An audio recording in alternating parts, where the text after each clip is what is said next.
mbola tokianao ifikitraminao tsy misy mahavitanay afatsy anao ry Jesosy nively rano izay ataonay aminao tsy vadika aminao zay mandraky izay dory.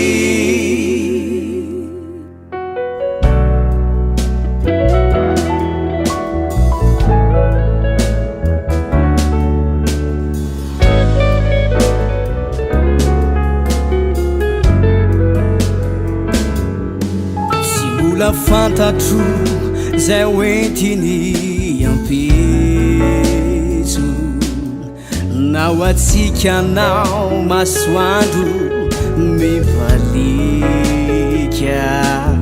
fa mbola miafina izay rehetra ho avy todiko fantatra sady kanefa ninona iseo nivinokotsy janonateo fa matoky aminao ny foko hatramy farany satria fantatro fantananao izay rehetra mety ho aizao matoky aminao ny foko tombo tsy miova.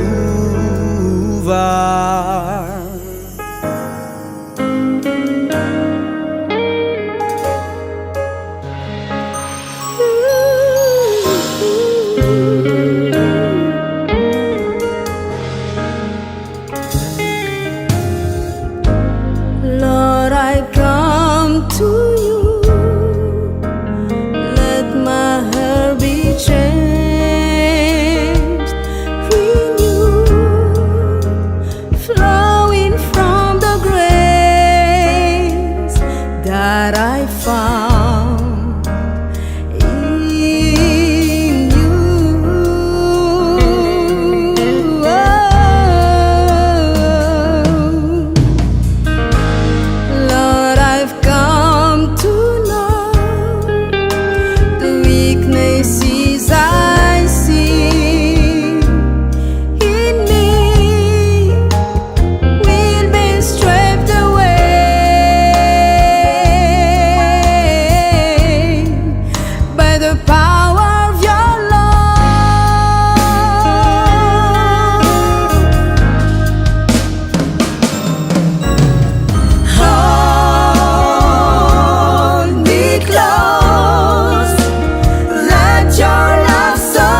says I'm blessed, I'm blessed, oh I'm blessed, I live a glorious life. Oh, oh, oh, oh, oh, oh, oh, Favor on me, oh, oh, oh, oh, oh, oh, oh, from glory to glory.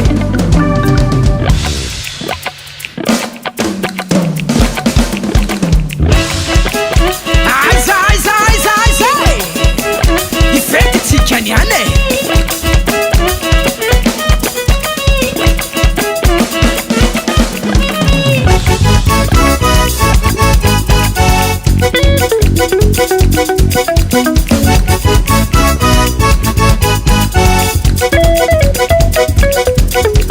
Fiderana chane, fiderana nyane. Fiderana chane, fiderana nyane. Fiderana chane, fiderana